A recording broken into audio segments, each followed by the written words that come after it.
In today's video, I'm going to break down how to run the best blitz in all of college football 25. This blitz is unblockable, and I'm going to teach you how to get pressure no matter what the offense does. We're going to take a look at the 4-3 even 6-1 defense, which has the best blitz in the entire game. You can find this in the 4-3 multiple defensive playbook. Now make sure when running this defense, you go into your coaching adjustments and you turn auto flip off and turn your option read and pitch keys to conservative. So we're going to call the play Samuel Blitz, and we're going to flip it at the play call screen by hitting either the R2 or the RT button. So let's first start going over how to run this defense against a formation like this on offense where there is no tight end on the line. Now, in this video, I'm going to show you guys how to run this defense against all different types of offensive formations because you run it differently if the tight end's on the line, if the tight end's to the left or the right, if the running back's to the left or the right, if they're blocking the running back, tight end, running play action. There's lots of variations. I'm going to show you how to beat all of them, and also even a coverage defense you can mix in. So if you want more content like this, make sure you subscribe to the channel and drop me a like on the video. So against offensive formations like this, where there's no tight end on the line, we always shift our D-line to the left, and we can easily do this by hitting left on the D-pad, then left on the left stick. You're going to use this middle linebacker and always stand over the D-tackle on the running back side of the formation. In this case, with the running back on the left, we stand over this left side D-tackle. Now, we're going to have a different user responsibility depending upon if the running back blocks or not, so I'll show you examples of each. Now, you also need to know how to set up your defensive personnel. The most important thing with this defense is the DBs, the two outside corners and the two safeties. Ideally, you would have a blanket coverage DB at all four of these spots. Now here, I only have it at the outside corners, which is fine, but if you play cut, make sure your safety is at blanket coverage too. Now also these outside linebackers, they should just be your fastest edge rushers. If you happen to have, quick jumps, that's good too. If the running back goes out on route, your job is to just go guard him yourself, and as you can see, two edge rushers get free, and we're able to get the quick sack. Now in this case, if the running back stays in, it's a bit different. We're still in this situation going to shift our defensive line to the left because there's no tight end attached to the line or on the line, and we're going to stand over the running back side of the formation. So here, the running back's on the left, we'll stand over here. The biggest key is to make sure with your user when you stand over this D-tackle that you got those three blue dots above your head. If you don't, if you're too far back like this, the blitz won't work as well if the running back blocked because the O-line is not targeting you. When you see the blue dots, that means the O-line is targeting you, even though we're not actually blitzing. So what we do is if the running back stays in, we just take a step forward and we drop back. This allows us to get instant pressure. Now you can see here the key to the blitz is taking that step forward with your user, that inside linebacker, because it causes the running back to step up into the A-gap, letting this edge rusher come free. Now I'm not actually blitzing, I'm just taking one step up to distract the running back, then I'm dropping back in coverage, we're getting the free rusher, sack. So what if the running back is on the right? Well, in a situation like this, again, the biggest key is to look if there's attached or a tight end on the line. There's not. So in any situation like that, I always shift the D-line left. But now, because the running back's on the right, I'm going to stand over the other D-tackle on the right of the screen. Again, making sure those three blue dots are over my head. Same thing here. If the running back goes out, I guard him. If not, I just run forward. He goes out. We get that quick pressure. Sack. Now let's look at how to run this defense against a formation with a tight end on the line of scrimmage.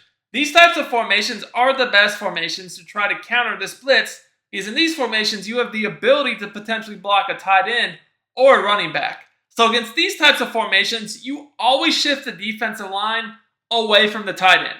So if you see the tight end on the right here, you would shift the D-line to the left. But if you saw the tight end on the left, you would shift the D-line to the right. And I'll show you an example of each.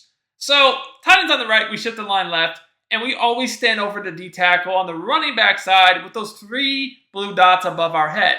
Now, in this situation, as you can see, the running back is on the right, so we'll stand over this D-tackle.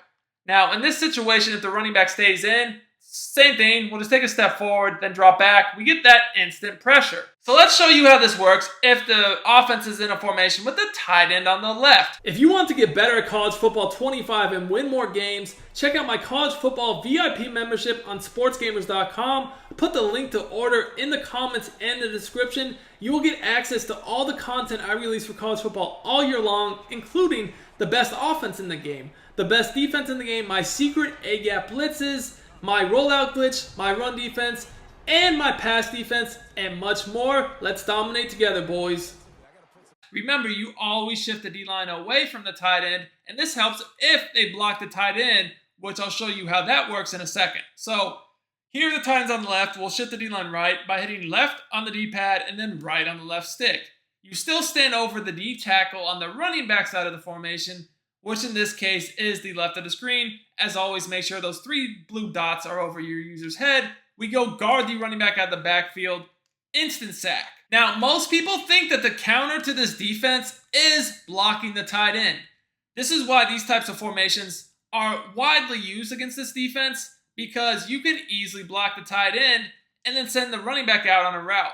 Now, I'm here to tell you this does not actually counter this blitz at all. What you're going to notice is we are still able to get pressure against a blocked tight end. So this is why you always shift the D-line away from the tight end in case they block him. So here we're going to shift the D-line left because the tight end's on the right. Stand over this D tackle. Now, most people that do this block tight end will send the running back out on maybe a flat or a wheel. That is your user's job to guard him. You still, in order to get pressure on this consistently, need to take a step down towards the line. So if you see the running back going out on a route to the right, what you're going to do is at the snap, you're going to run down, but down and to the right. That way that guy still comes free, but if they try to throw that quick flat, we can undercut it. Let me show you what I mean. So instead of just running straight down at the center, like I did if they blocked the running back, I'm running down, but at an angle to the right. So I can shoot out underneath this running back out of the backfield, just like this. You see I'm shooting down underneath them? That way, if they throw that, I can probably get a pick six because I'm undercutting the route. So let's do that one more time. We're going to shift our D-line away from the tight end. They're going to go ahead and max protect, send the running back out on a route, and I'm simply going to run down and to the right, get the running back, and as you guys can see, that pressure comes in hot. If they throw that to the running back, I definitely was going to get a pick there. This dude is just breaking every sack. But you can see, this is really tough. Now, the other thing people like to do a lot against blitzes, thinking that it's going to counter it, is run a play-action pass, but then cancel the play-action, kind of like what I'm going to do here. So you don't actually block the running back. You simply hit the R2 or the RT button to cancel it. Now, if somebody is running play-action on you, you probably want to pass commit, but as you guys can see, these edge blitzes, they don't really get fooled by play-actions the same way like the A-gaps and gap pressures do. Now, if you do pass commit, you just simply hit R1 or RB and up on the right stick. This will make sure they do not fall for the PA fake at all. They're going to come in a little faster, so that is something you can do against somebody using this strategy. But in general, as you guys can see, edge blitzes destroy this type of blocking. Now, another thing you need to be aware of is how to set up a coverage defense out of this. So what I've noticed some people will eventually resort to when facing this type of defense is picking a formation with the tight end on the line and the running back opposite. So like right here, the tight end is on the right, the running back is on the left. Now, when you see something like this, yes, you would shift the line away from the tight end, stand over the D tackle on the running back side. But what a lot of people will do, they'll literally max protect and just run like 3 vertical routes like this. Now, this is cool, but they're just not going to have anybody open, as you guys can see here, and you're eventually going to get a sack. Now, once I see somebody go into a strategy like this, I'm going to actually stop blitzing. I'm still going to show the blitz look by shifting my D-line and standing over the D tackle, but I'm going to end up just dropping these guys back into coverage. And, you know, they're kind of your wild card defenders, and you can do whatever you want with them. But I'm not going to blitz them because I know that even rushing 4 against this max protect look, I'm going to get a shed.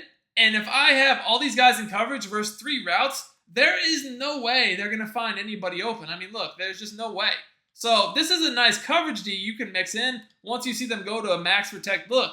And once they notice you drop back in coverage, then they're going to stop doing this. And now it's a chess game, which we are going to win.